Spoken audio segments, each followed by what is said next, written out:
So it is Friday night. I have not cooked my steak yet. Steak and foie gras. I do have an unboxing from Carlisle, my spring allocation, and don't remember everything I ordered. I know one specific thing I ordered. While I unbox, I did open up, or I'm having Cabernet. So Trilogy's, it says red wine. Pretty sure it's mostly Cab. I could be wrong. It says finest Cabernet based blend. So either way, Flora Springs is a 2015. I've had this one a number of times at tastings, and I think I saw this bottle somewhere and it was on sale. The price was really good. It's gone up over time. But I had this wine, I think, also when I did a tasting of some less expensive. I think I did it with the Trader Joe's again, and this was awesome. So I just Coravined it then. Decided to just open up the rest of the bottle. 2015. I know I've been saying I want to drink wines or age wines a little bit longer. 7 years. This wine smells amazing. Unctuous but elegant. I think this wine, as it opens up, is just going to be unbelievably good. Little sweet tomato leaf, little raspberry, dark raspberry, red and black cassis. Some slight licorice, definitely some oak, some vanilla. It's like a cedary vanilla, yeah.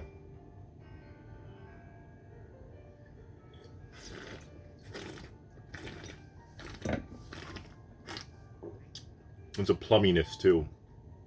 It's delicious. There's definitely some Merlot in there. I would be shocked if there's no Merlot in here. I'm starting to understand Merlot a little better with the plumminess that it brings to cabs. You know, blackberry and black cassis.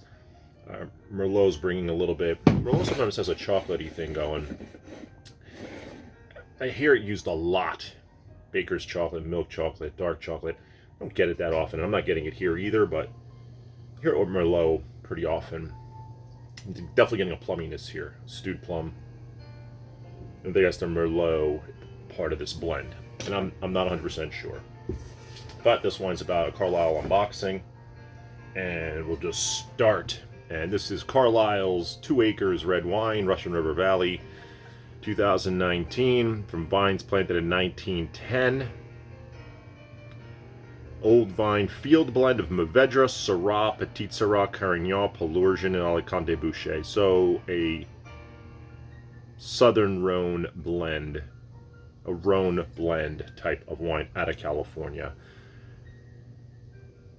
This wine I've had before, and it's a pretty big, tasty, unctuous wine from what I remember, but we'll see. Oh, okay. So this is Carlisle. This is from, I saw Rossi Ranch. I thought it was the Grenache that they have from Rossi Ranch. So I guess there's a Zinfandel from Rossi Ranch too. Sonoma County, Sonoma Valley. And, oh my gosh, is that 15.4% alcohol? That is big. From vine plants in 1910, interplanted Petit Syrah, Alicante Bouschet, and Grand Noir were included for culling it. So 400 cases. Like I said, they do a lot of small production. First one was 275 cases. This is 400. They do a number of wines, but a lot of, you know, they get wines from a certain vineyard and they just, whatever expresses. And a lot of them are ancient, 100-year-old plus. And that's why I enjoy them so much. I don't think I've ever had a Rossi Ranch Zinfandel, and that is a big alcohol percentage. This one's 14.6. 15.4. That's big. That's a big boy. That extra percent makes a huge difference. Huge difference.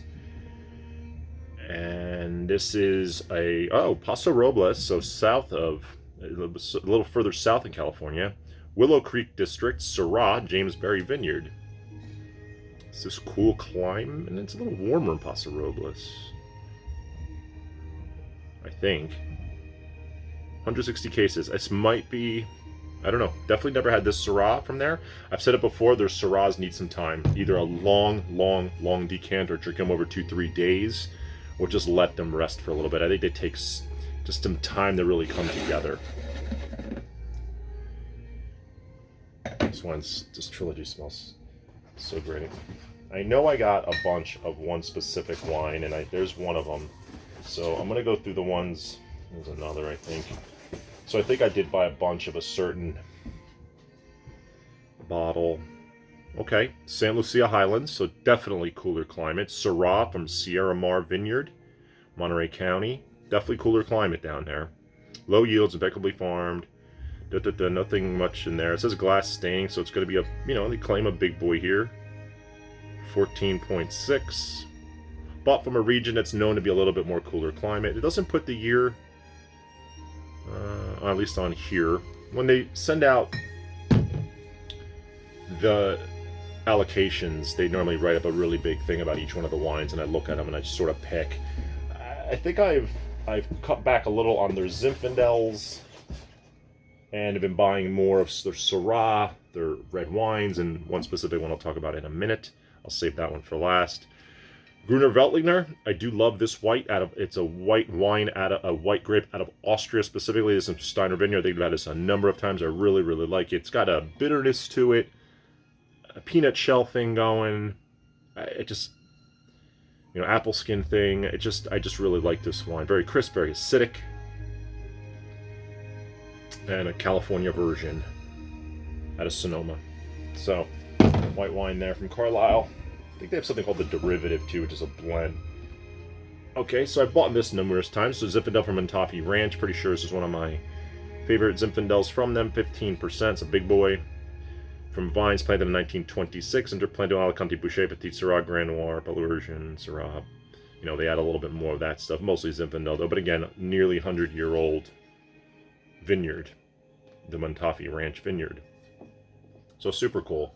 Super cool. So obviously unaffected by a lot of things there. So now there's 1, 2, 3. Need more here. What is this? Oh, another Zinfandel. So this doesn't look, or another Zinfandel from Russian River Valley, Seiton Vineyard, planted in 1895 by Antonio Seiton. So, farming, minimal winemaking, to create this classic Russian River Valley Zin.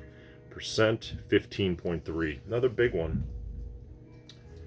I think for their Zinfandels, I like them to sit 1 or 2 years. I like to drink Zin kind of young. I know it's age worthy for these big alcohols, the acidity. They're not overly tannic, but they can be very big and bold. That furry fruit type of flavors, raspberries and strawberries, things of that nature, but big and concentrated typically. And I think the rest are this. So, Alicante Boucher. You rarely ever see this interruption. When I had this last time, I thought it was amazing. Amazing. And I had it over 2 nights. Big, very dark. Again, I said people do not really make, this is normally blending grape, not used purely as the primary focus of a wine, and they do it with this at a Pagani Ranch, and it was awesome. Vines planted in 1920. This structured black as night wine, I mean, it poured like engine oil. Only 95 cases of this. When I first got my allocation, I had 0 Alicante Bouchers. I put in, I think, up to 5 or 6 of them. So let's see how many I got. Super excited that I got a bunch because I loved it so much. 2019, got another one. There's 2, there's 3, there's 4, and there's 5. So I got my whole, I wanted 5, I got 5 off my wish list. Super small production. There's not a lot of this, like I mentioned. I think a lot of it was ripped up, especially after Prohibition. During Prohibition, this was a grape used very often. It's a grape that's got a thick skin, robust, and survived the travel all the way to the East Coast so people could just make wine at home. This big, unctuous, huge, but complex, awesome wine. And super cool that it's Alicante Boucher. Just super cool. So, That's the 12 bottles for today. 1 white, 11 reds, only a few Zins, looks like.